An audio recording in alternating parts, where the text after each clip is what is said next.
Kuartal kedua pertumbuhan negara dikatakan naik 7%. Sahabat tahu kan, masyarakat kita sangat limit sekali pengetahuannya. Memang selama 20 tahun ini cara memimpin negaranya seakan tidak meminteri rakyat tetapi malah membodohi rakyatnya. Jadi data 7% ini salah? Ya enggak, bukan salah. Data itu benar 100%. Tetapi pemahaman masyarakat yang awam, terutama pengagum pejabat-pejabat saat ini, salah memahami arti naik 7% itu yang memang digiring ke arah tidak paham. Demikian juga oposisi. Itulah mengapa New Mind tidak impress dengan oposisi, tidak mau gabung dengan oposisi, karena memang aneh dan gak paham bernegara semua. Semuanya politikus, bukan negarawan. Sisanya barisan pasukan yang dikatakan penjual agama yang kalah dengan mereka yang pakai kampanye kebinekaan yang didukung dengan cuan yang besar. Begitu angka 7% kuartal kedua naik, oposisi bengong. Gak ngerti atau malah nuduh data tersebut hoax. Sementara pengagum pejabat mengatakan tuh naik kan, hebat kan pejabatnya. Sementara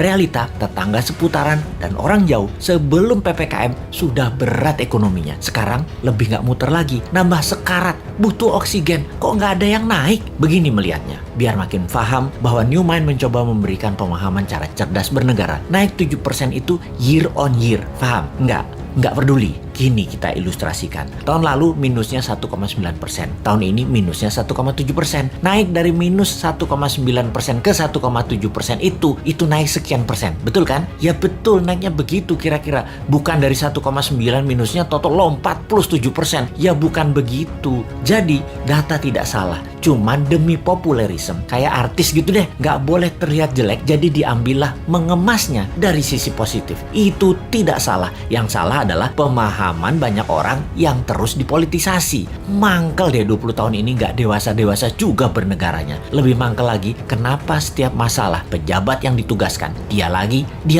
Ini menunjukkan apa? Tidak ada yang mampu, atau dia tidak paham mengelola, atau manajerialnya lemah, atau dia memiliki gaya kepemimpinan yang lain, yaitu gaya kepemimpinan yang menugaskan anak buah, dan kalau anak buah salah, anak buahnya yang disalahin karena ketidakmampuan tersebut. Posisinya kayak menang, kayak raja. Kalau kayak gini ini bukan leader yang baik. Kalau di perusahaan ya, seorang direktur memanggil 5 manajer di bawahnya dan menugaskan masing-masing departemen harus untung, harus membuat profit. Bayangin, buat profit itu kalau di perusahaan. Kalau menteri mah nggak buat profit, hanya menyelesaikan masalah non cash. Harusnya gampang ya. Lalu manajer tadi tidak ada yang menghasilkan profit. Direksi tadi marah-marah. Kenapa? Target tidak tercapai. Manajer balik lagi kerja, nambah runyam, bukan nggak profit malah rugi. Direksinya nambah marah-marah. Ketika laporan ke pemegang saham, direksi mengungkapkan kinerja manajernya. Entah bagaimana, mungkin karena shareholdernya bukan orang pintar juga, mereka banyak yang setuju memang manajernya yang nggak bisa kerja, setuju dengan direksi. Di sisi shareholder, ada shareholder yang minoritas yang mengatakan bukan, itu direkturnya yang tidak bisa mengajarkan manajernya, tidak directed leader, tidak berpengalaman bisnis multinasional, memang dia yang tidak mampu.